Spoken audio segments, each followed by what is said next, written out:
I'm trying to figure out like where your soul is, and as much as like removing money from the equation. And honestly, at this point, I don't even think money is really the driving force. Yeah, just to get it out there, me and her are both multimillionaires and have been for many years. Yeah. Right, exactly. So money's not the driving force. So I'm not really doing anything with any of the money I make. I don't have any sort of like fancy habits or hobbies or anything like that. And she's the same way as me. I mean, we're into buying property and starting businesses and stuff like that, but it's not really about the money and what we can do with it because we don't really do anything with it. You're actually broke. Here's the funny. You got a milk dud on top of your head. Here's the funny thing. I'm just being real with you. If I was actually broke, it literally would mean nothing to me.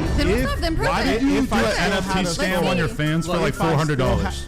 I don't want to listen to this guy anymore, and I feel like I might do something extreme if I were to stick around. When I first walked in, I said, might "Do you have want to the fade?" polish that milk dud. When I first walked, when I saw you downstairs, I said, "Do you want the fade?" And you said no. Woo, guys, I got a doozy of a conversation for you here today, but one that I think that is exceptionally appropriate.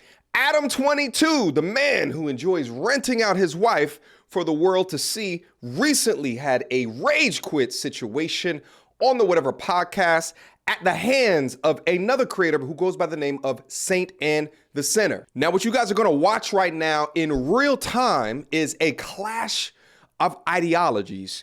In one corner, a man who would never rent out his wife for profit, and on the other, Adam22.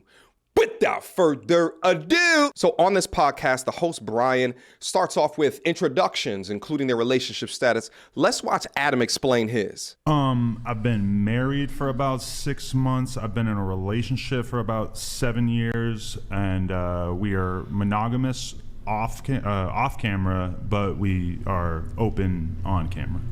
To think that what you do digitally is different or should be represented differently than the way that you live within your personal life demonstrates the fall of society today. Those two things, just because you do it in the damn metaverse, are not different. You're not monogamous. As if doing it for viewers kind of lessens the blow of it being non-monogamy. Yeah.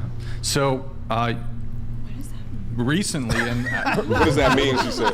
What does that mean? We work with other people in terms of porn content, but besides that, we're monogamous. Mm-hmm. So they have to be getting paid if they're sleeping with other people. You like that? You like how I did that? Let's work. So you recently were involved. You did like a reality TV series, kind of, to see who. Correct me if I'm wrong. To see who would be the next person who gets to have sexual intercourse with your wife, Lena. Is that? Well, the reality show was intended to find our first boy-girl threesome. So it was a 4-episode series on YouTube, and then the finale, the actual scene, is on our OnlyFans. And you guys did the scene's done. The scene has been completed. And decimated on the internet. Who won the? A guy named Lil D. Lil D.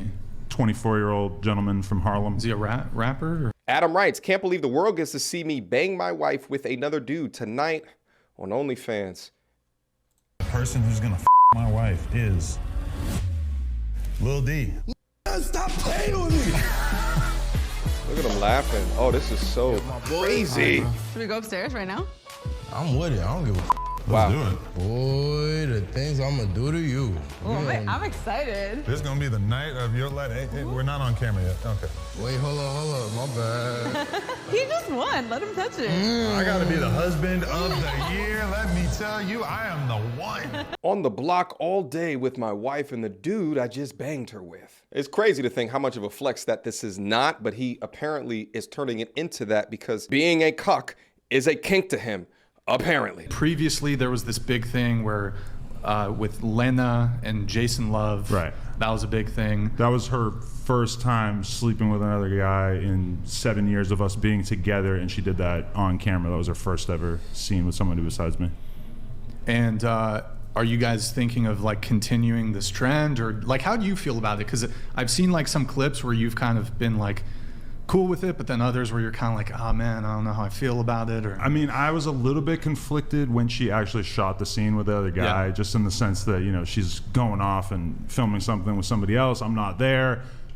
when we shot the scene with the other guy, Lil D, I didn't feel any kind of weirdness about that. It was pretty mutual. Okay. So for sure that, definitely by the time we're done in the adult business, I'm sure she'll have shot other scenes with other guys and everything, yeah. Okay. There's not a damn thing in life I'm going to be conflicted with when it revolves around my woman. To say that he was conflicted means to me that this was her idea and it's something that he was not comfortable with. Point number 2 of the fall of the man today, unable to communicate their desires and their wants in lieu of what their woman wants. But now that he has allowed this egregious thing to happen to his wife, his boundaries now expand. So another guy wanted to dip into his wife's viscous innards is not such a big deal anymore. The act of continuously opening your boundaries while in a marriage to the point of complacency is where we get the term happy wife, happy life. Now, at this point in the podcast, Satan the Sitter asked Adam22 a series of very intelligent questions.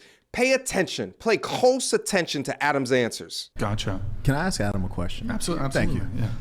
Is this for the money or just like, you're like, this is what I'm called to do? Pay attention. I would say it's primarily for the money, the same way that probably most of the girls here wouldn't be naked on the internet if they didn't have OnlyFans that were profitable for them. But at the same time, I mean, me and her have been hooking up with other girls for the duration of our relationship. And we actually had one off-camera boy-girl threesome with my wife and a friend of mine within like the first month that I met her. We were out drinking one night and we ended up having some fun in that sense. So it's not like completely outside the realm of things that I would do for free, but you know, we don't have a lot of crazy off-camera sexual experiences. Almost everything that we do that's out of the ordinary is on camera. Your alarm bell should be going off right now because prior to doing this video with his wife, he was already a multimillionaire. So ask yourself, what is the soul, the decrepit layer of a soul of a human being that's already filthy rich, doing the most abhorrent shit, sacrificing the sanctity of his wife for even more money? This is a level of greed that can never be satiated. It can never be fulfilled. Only his need to be debaucherous is what satiates his being. That he already did a boy-girl with his wife a month into the relationship. Whoa. So is there, because I don't know what you're worth, but I have a sense that you're doing reasonably well. So if there was no money to be made, would you continue on with it? I think that was a conversation that her and I had that made us realize that we wanted to kind of start pushing the boundaries of what we were doing on camera. Was she said, do you really think that we're going to be together for the next 20 years and that we're never going to swap or bring he's not answering the question. Penis into our sexual situation? And I said, no, I definitely feel like I'm comfortable enough that I could see us doing that as time goes by. And then we ended up actually orchestrating it on camera. Are you bisexual? No. Okay. All right. Let's sign up. All right. So with regards to bringing the other dude in, would you say that was primarily driven by her? I would say it was very mutual. You know, we just kind of realized that, you know, after doing that Jason Love scene, we just didn't realize how viral the whole thing was going to be.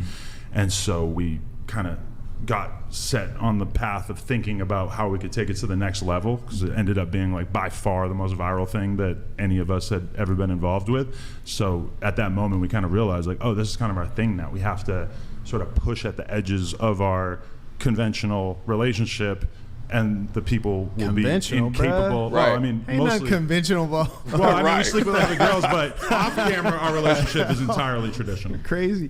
All right. So God. what I'm really trying to figure out is, because you The said you were motivation. uncomfortable with the Jason Love scene initially, I right? was Right. a little conflicted about Right. it. It was a little bit of a weird thing for And me so to go through. I'm trying to figure out like where your soul is, and as much as like removing money from the equation. And honestly, at this point, I don't even think money is really the driving force. Yeah, just to get it out there, me and her are both multimillionaires and have Right. been for many, many Right. years. Yeah. Right. Exactly. So money's not the driving force. So if it were just up to you and she were a robot as opposed to a human, and you could have it to where you could have things open on your side but closed on her side, would you prefer that? Good question. To be honest, she came to me before we started kind of pushing out the boundaries of our relationship, and she said, what do you think that we should do? Do you think that I should just kind of hang it up and have another kid? Or do you think that we should keep doing this for a few more years and kind of see how far we can take things? And I said, you know what, let's push at the edges. Let's see how far we can take this. So it is primarily a financial thing, but also I can say that when we shot the scene with this other guy the other day, I had a great time. It was fun overall. Like your time was enhanced because he was there. Because me personally, I like my meat to be the only one on the sandwich. Right. No, it was exciting. It was exhilarating for sure. Like what kind of? Now, Adam, probably unbeknownst to him, is actually in a very precarious situation at this junction in the conversation because he's allowing Saint to just cross-examine him. And already we hear so many contradictions within that cross-examine him. He just admitted a second ago that it was mostly for the money, but then he said before that it mostly is not money motivated. Then he asked, is he bisexual, to understand if there's some type of LGBTQ motivation. Then he asked, was the idea of involving a BBC into the relationship for profit, was that driven by her? Adam replies that it was a mutual decision, but how could it be mutual when you said previously that you had an issue initially with her doing it? Then as a follow-up, he asked, would you prefer if it was monogamous on her side while poly on your side? And Adam22 didn't even answer the question. Pay attention. A hot dog is just like one hot dog on the buns. Jeremy, like you got all these Vienna sausages coming out the woodwork. So you find that it's enhanced by that? Because I find like I thought it was fun. Yeah. Okay. In a different way than, sleeping with other girls. We've done that hundreds of times together. Right. So this was something that switched it up a little bit. Yeah. Do you think with all of these unusual sexual experiences that it might lead you down a path to where you have to go to extreme things to get off? No, I've been jerking off to the exact same type of content my entire life. So the idea that guys who watch porn have to sort of slowly get into more and more extreme I'm not talking content. about watching it. You're in it. Right, yeah. But I mean, I've been doing porn on camera with her, and this is the only thing that we've done that took it to another level. Again, another contradiction. The fact that you're so used to and been involved with watching porn your entire life was the preceding event to you wanting to be a part of it, which is the preceding event of you wanting your wife to be a part of it with other men. If we did 7 years straight of just having sex with other girls on camera, this is the only thing that we've done that kind of opened it up a little bit, to the tune of us becoming like probably one of the most viral couples in America in the past year. So in terms of where we could take it, I mean, I'm not doing any gay shit. And so that's probably like the primary thing. We've had obviously people asking us if we would ever shoot with a trans person. I'm not interested in that either. So I can't really think of where we would take it. Okay, without belaboring it, I'm gonna let you carry on. Sure. Just one last piece. Sometimes we aren't really, seeing ourselves in as much as you said she brought the conversation to you. You said that you didn't feel comfortable initially with the Jason Love being involved in. Well, I agreed to the Jason Love thing. It was just once it actually took place, I had a tiny amount of buyer's remorse that I quickly replaced with realizing like, oh, this is not a big deal. Nothing changed in our relationship after she shot with another guy. So that was pretty abated quickly. Right. So it's like called the inversion of morals, which is to say that truth be told, in your heart of hearts, you're not comfortable with it. You want to retain your spouse. I've had moments of one second. I didn't interrupt you. With it, I didn't interrupt you at all because I do want to hear you out. You're kind of pushing like a fake narrative by saying that I'm uncomfortable with it. But I never interrupted you. Very comfortable. I never interrupted you because I want to hear you out. I just wanted to save you a little bit of breath by correcting you before. I'm not trying to get you angry. I sincerely am interested in what you have to say, but I didn't interrupt you one time. So the reason I ask is because, as I said, you started off, you said that you felt uncomfortable when it happened. She brought up the conversation. You're not bisexual. So sometimes when things happen and you want to keep your lady, you make the adjustment, compromising, but in your heart of heart, that's not really what you wanted. So you're being open, and then you had this idea planted, and then you start adopting it, thinking like, okay, well, I'm okay with it. Maybe it's something that I signed off on too. So you assign it mutuality when in actual fact, the inception of that idea came from her and you've adjusted to it. I wouldn't say the inception of the idea came entirely from her. This is a conversation we've been having throughout the entirety of our relationship as we met more and more male performers that I was comfortable with, and sort of slowly over time realized that this is something that we both felt comfortable with. Mm-hmm. Yeah, so when you say that you were comfortable with, right, and it came over time, whereas with the females, it just came straight away, almost like a natural thing, you might say. Right. So why in terms of when the guy comes along, there has to be a process, because it's a process of adjusting to something that's unpleasant? Great question. Why was there a process that it took some adoption? What are you asking? Yeah, it seems as though different than the females came naturally, and it seemed to not be an issue. It was a very clearly worded question. I think he was trying a diversionary tactic to get himself up out of it. But I would say a question like that is a check. Let's not say it's a checkmate on the board, because I'd be interested to see his answer to that. But Adam may have felt checkmated, so he diverted his attention. Donated $200. I guess it is fair that you get to bang other girls, so logically she should get outside D. Still, gotta be tough to see another dude rail your woman. Also, paging Butler, these folks need your wisdom. Yeah, I mean, I feel like this dude gets it, that of course it's going to be a little awkward for you to go through the transition of seeing your girl do that for the first time. But ultimately, she told me, even up until the moment that she was leaving the house to go shoot it, she's like, I won't do this if you don't feel comfortable with it. And I told her, even though there is a degree to which I don't feel comfortable with it, I'm still willing to give this a shot because I realize the underlying value. And I mean, to be honest, we've both made 7 figures off of that one scene in and of itself. And I believe that. I don't doubt the financial aspect at all. But like, for example, I know maybe people watching might not be able to relate to this, but say once you cross $2 million, right? Have you found that there are a significant number of things you can do with money that you can't do when you have 2 million versus say 15 million? I'm not really doing anything with any of the money I make. I don't have any sort of like fancy habits or hobbies or anything like that. And she's the same way as me. I mean, we're into buying property and starting businesses and stuff like that, but it's not really about the money and what we can do with it, because we don't really do anything with it. It's so crazy because you're hearing him say at one junction, it's not about the money, but then you just hear him say that it was money motivated. Money is not everything, fellas. There should not be a man that is watching this content right now that should ever sell their soul for $7 million. The short-term benefit of that $1 million, $2 million, let's say even $3 million should not override the long-term benefit of having a fantastic mark that you left on this world.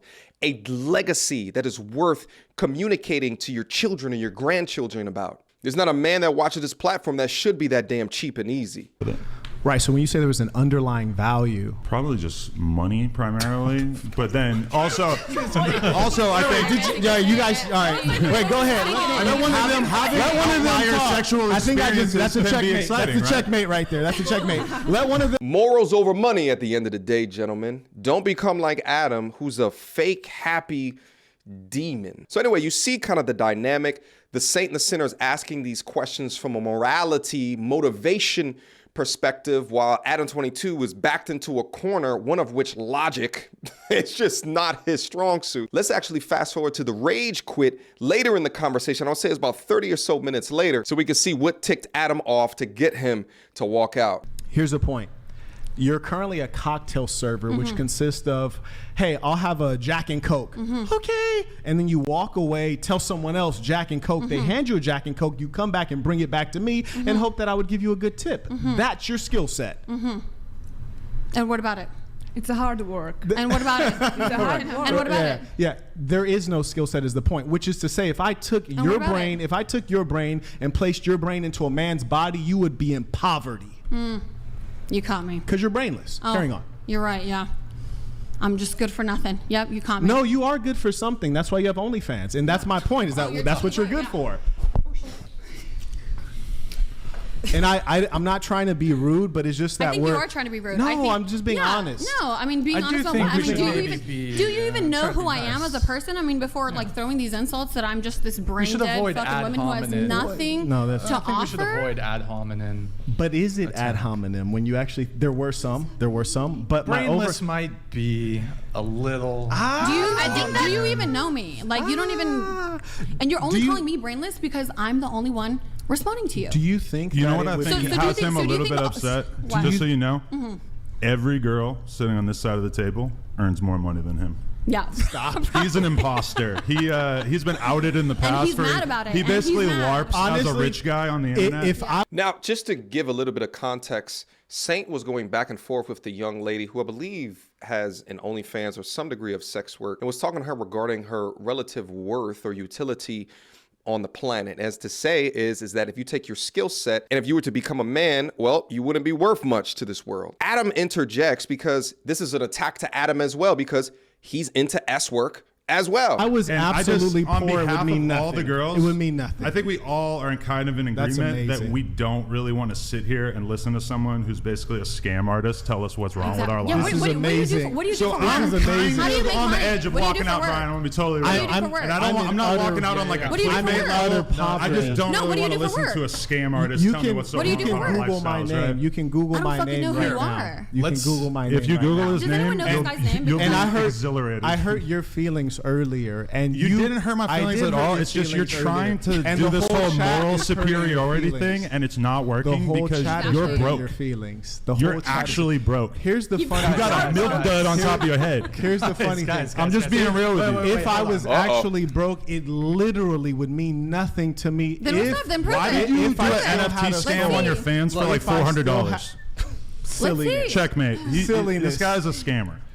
The first time when I saw this, I was saying to myself, oh, they must have a particular history. If you guys know what this history is, feel free to leave it down in the comment box down below, because I'm not familiar with it. But I find it so odd that Adam says you're trying this morally superiority thing, but it's not working because you're broke. What does money have to do with being morally superior? I think Adam's completely wrong here. The moral superiority that he's juxtaposing to the decisions that Adam22 has made in his life is bothering Adam. This is his deepest fear and his deepest insecurity. And now that he's out of the digital bubble where he feels protected and he's interacting with somebody who is making him feel the consequences of his actions, there goes the inevitable rage quit. Let's watch.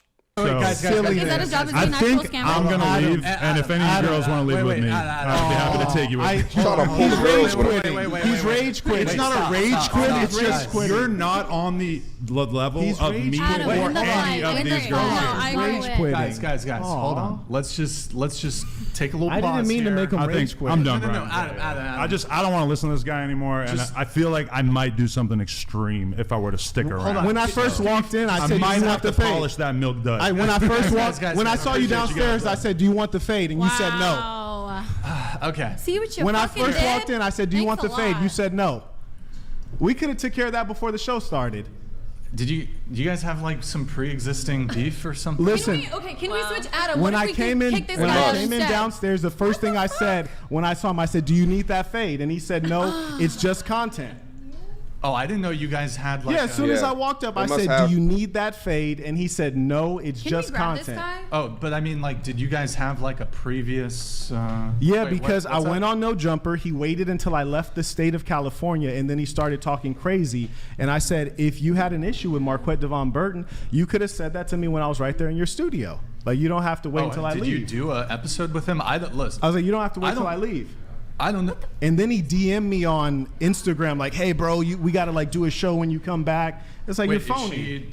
are you leaving? Can you grab him? Like, The super villain. Like Adam22, like the whole The fucking, super like, villain. premise of the show. What? Wow. I'm the super villain? What? Nobody wants No, to I'm the listen to super show. villain. Yeah, Wow. because you're a fucking dick and you're an idiot. She is angry. She wants her clout. She has like a tear in her eye. Go talk to Adam. She has a tear in her eye. That's So Adam rage quits. He never comes back to the show. And honestly, I think that for the continuation of his career, he made a fantastic decision. Because he's probably thinking to himself is that he's going to be made into a content milk factory from the questions that were being levied his way. And he's not about to sit through the next 4 hours of having these questions, these formulaic questions levied upon him, while having to defend a lifestyle which is unequivocally less moral than the lifestyle of a corn actor that involves his wife in the business. By the way, none of the girls, including the one in the pink, actually left the podcast, which I would say is a bit odd because I believe it's from this girl who was sitting over here in the pink downwards are all OnlyFans or S workers who could probably gain clout, money, notoriety by getting to know an Adam22. But anyway, guys, go up to the whatever podcast. I'll leave a link to it down in the description box down below so you can see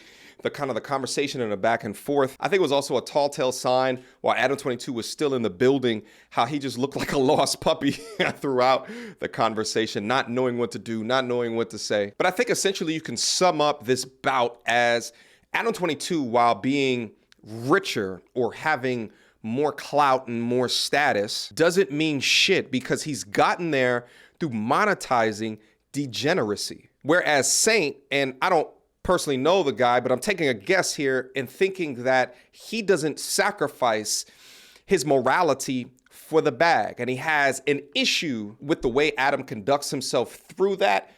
So we asked him questions about it. And I also think that Adam22 becoming rich AF and his wife becoming rich AF through degeneracy also tells a story regarding the state of the world today. Because degeneracy gets pushed within the algorithm, while strong morals, values, and teaching often get suppressed. But above all, this conversation reminds me that the road less traveled, being a stoic, rational, moral man, can often be a lot more difficult to pursue, but that path will make you richer in life, as opposed to taking the ethically or the moral easy way out, as what Adam22 has done within his life. So keep on pursuing for good throughout your life. Short term may leave you morally bankrupt, like Adam22, but good long-term moral thinking, ethical thinking, is the way you can encroach upon true happiness within your life. Questions, comments, concerns, mediocre tourism reviews at gmail.com.